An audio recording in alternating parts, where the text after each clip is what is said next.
ये कहानी है माइकल की, जिसकी उम्र है 15 साल, लेकिन उसे 36 साल की एक औरत से प्यार हो जाता है, जिसके बाद उसकी पूरी जिंदगी ही बदल जाती है और वो पूरी जिंदगी भर उसी की ही याद में खोया रहता है। तो कहानी शुरू होती है और हम माइकल को देखते हैं। माइकल अपने सामने एक ट्रेन को जाते हुए देखता है और इसी के साथ ये कहानी फ्लैशबैक में चली जाती है। हम 15 साल के माइकल को देखते हैं, जो कि अपने स्कूल से घर जा रहा था, पर तभी उसकी तबीयत खराब होने लगती है। वो जैसे ही आगे जाता है उसकी तबीयत और भी ज्यादा खराब होने लगती है और उसे उल्टियाँ भी आ जाती है। और फिर तभी उसके पास हैना नाम की औरत आती है और उसकी मदद करती है।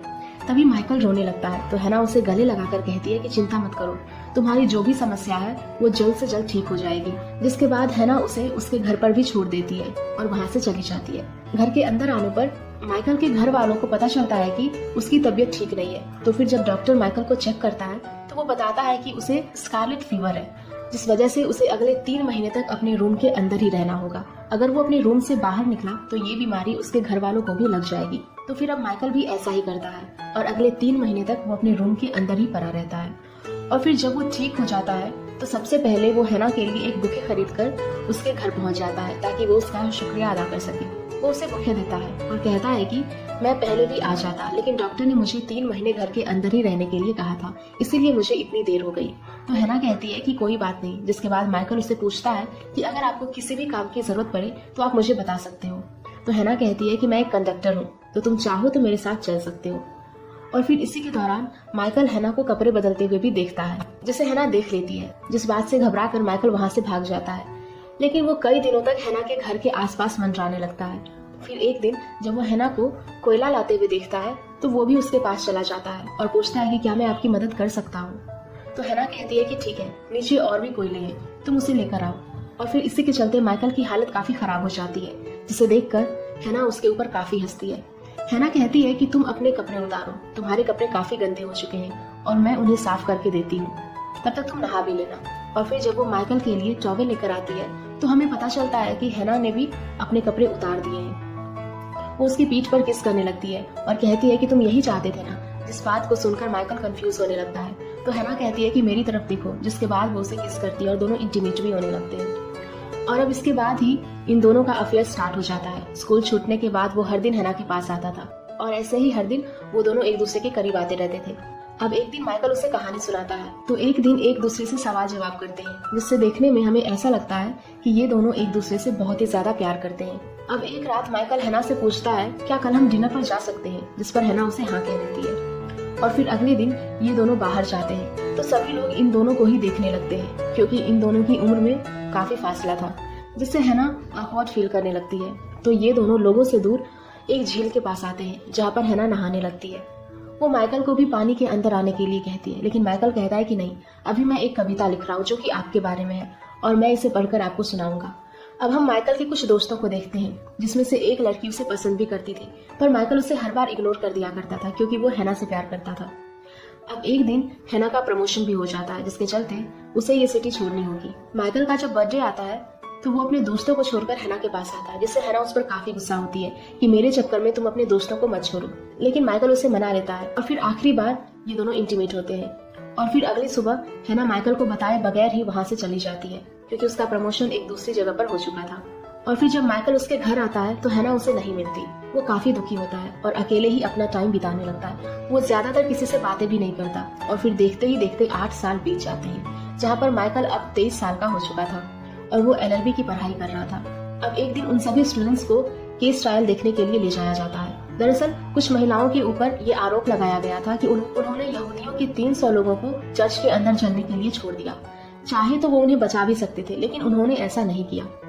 इन सभी आरोपियों के अंदर हम हैना को भी देखते हैं, जो खुद भी एक गुनहगार है। उसे देखकर माइकल काफी चौंक जाता है। उसने कभी सोचा नहीं था कि हैना ऐसा भी कर सकती है। वहाँ पर हम एक बच्ची और यहूदी औरत को भी देखते हैं, जो उन 300 लोगों में से बच गई थी। उसने एक बुक लिखी थी जिसके अंदर उन्होंने हैना का साफ साफ जिक्र किया था। और अब हैना के बोलने की बारी आती है, जो ये सब कबूल कर लेती है और कहती है कि मुझे पता था कि वो सब लोग मरने वाले हैं। मैं चाहती तो उन सभी को बचा सकती थी, लेकिन मुझे ऐसा करने से रोक लिया गया और चर्च का गेट खोलने नहीं दिया गया। जिसके बाद अदालत उससे पूछती है कि तुमने उस दस्तावेजों पे साइन किए हैं जिसमें इन सभी बातों को मेंशन किया गया है। तो हैना कहती है कि नहीं, मैंने किसी भी दस्तावेज के ऊपर साइन नहीं किया है। तो अदालत कहती है कि ठीक है, हम तुम्हारे अक्षरों को मैच कराएंगे, तो कागज लो और उसके ऊपर कुछ लिख कर बताओ ताकि हम तुम्हारे हैंडराइटिंग को पहचान सके। फिर हैना जैसे ही इस बात को सुनती है वो बता देती है कि वो साइन मैंने ही किए थे। और यहाँ पर माइकल को पूरी बात समझ में आती है कि हैना एक अनपढ़ औरत है जिसे पढ़ना लिखना नहीं आता। और जब उसका प्रमोशन हुआ था तो वो वहाँ से भाग गई और चर्च के गार्ड की जॉब करने लगी, क्योंकि वो नहीं चाहती थी कि लोगों को उसके बारे में पता चले कि वो एक अनपढ़ औरत है। और जो कुछ भी उन 300 लोगों के साथ हुआ उनका जिम्मेदार हैना खुद को ही मान लेती है और उसे उम्र कैद की सजा भी हो जाती है, जबकि दूसरे गुनहगारों को कुछ ही साल की सजा होती है। और ये सब देखकर माइकल काफी टूट जाता है और अब वो डिसाइड करता है कि वो हैना से मिलने के लिए जाएगा। वो जेल तो जाता है पर हैना से मिलने के लिए उसके अंदर हिम्मत नहीं होती, तो वो फिर से लौट जाता है और समय ऐसे ही बीतते जाता है। और अब माइकल काफी बड़ा हो चुका था, उसकी शादी भी हो जाती है और उसकी एक बच्ची भी है, लेकिन वो अभी भी हैना को भूल नहीं पाया था। वो हमेशा उसके बारे में सोचता रहता है, जिसके चलते उसकी वाइफ के साथ डिवोर्स भी हो जाता है। तो वो अपनी बेटी को लेकर अपनी माँ के पास चला जाता है। उसकी माँ कहती है कि मुझे इस बात का दुख नहीं है कि तुम्हारा तलाक हो गया, लेकिन मैं ये जानना चाहती हूँ कि तुम काफी बदल से गए हो। तुम हमेशा काफी सोच में रहते हो, दुखी रहते हो, आखिर वजह क्या है? यहाँ तक कि तुम अपने फादर की फ्यूनरल में भी नहीं आए थे। तो माइकल बताता है कि ये जगह मुझे काफी सारी यादों को याद दिलाती है, जिस यादों से मैं हमेशा भागता रहा हूँ। मैं एक औरत से प्यार करता था जिसकी उम्र मेरे से 2 गुना ज्यादा थी और अब वो जेल में है। जिस बात को सुनकर उसकी माँ एकदम से चौंक जाती है। जिसके बाद माइकल अपने कमरे में आता है, जहाँ पर वो उन किताबों को देखता है जो वो हैना के लिए पढ़ा करता था। उसने एक किताब को हैना के लिए आधा ही पढ़ा था, तो वो उसकी रिकॉर्डिंग करता है और उन रिकॉर्डिंग्स को जेल के अंदर हैना के पास भेज देता है, जिसे सुनकर हैना काफी खुश होती है और रोने लगती है। और फिर वो भी धीरे धीरे पढ़ना लिखना शुरू कर देती है। जिसके बाद वो माइकल के लिए एक खत लिखती है और उसका जवाब आने का इंतजार करती है। लेकिन देखते ही देखते 20 साल बीत जाते हैं, पर माइकल ने उसके खत का रिप्लाई कभी नहीं किया। और अब हैना काफी बुरी भी हो चुकी थी।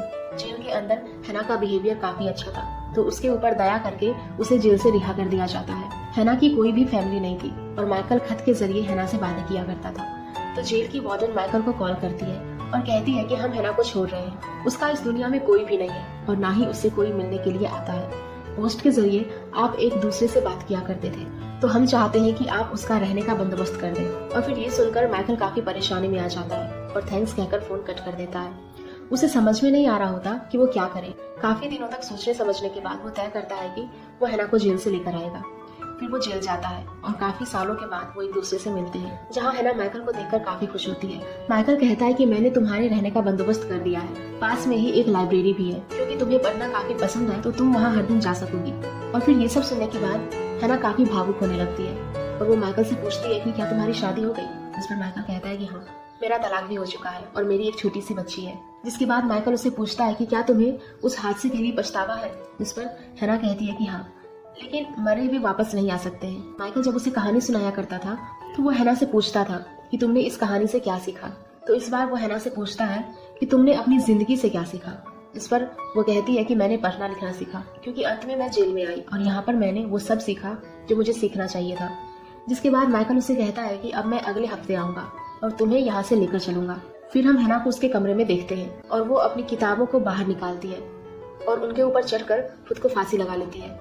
फिर तभी माइकल उसे लेने आता है, लेकिन उसे बताया जाता है कि उसने खुद को फांसी लगा ली और अब वो जिंदा नहीं है। जिस बात को जानकर माइकल काफी दुखी होता है। फिर तभी वार्डन उसे हैना के कमरे में लेकर जाती है और उसे बताती है कि हैना ने आपके लिए एक लेटर छोड़ा है। लेटर के अंदर हैना ने लिखा था कि मैंने अपनी जिंदगी में जितने भी पैसे कमाए, मैंने उस पैसे को एक डब्बे के अंदर रखा है। मैं चाहती हूँ कि माइकल उन पैसों को उस बच्ची को ले जाकर दे दे जो उस हादसे से बच गई थी।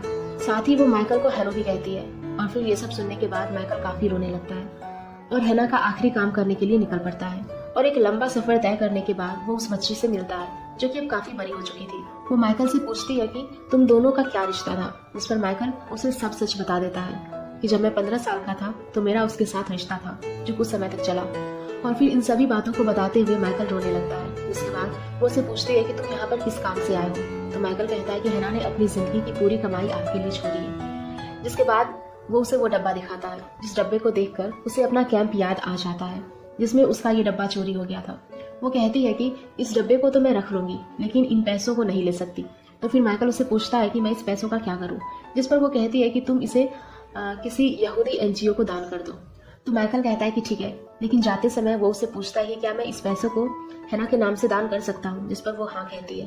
जिसके बाद माइकल अपनी बेटी से मिलता है और उसे हैना की कब्र पर लेकर आता है और अपनी और हैना की कहानी अपनी बेटी को सुनाने लगता है, जिससे उसकी बेटी मुस्कुराती है। इसी सीन के साथ ये कहानी यहीं पर खत्म हो जाती है।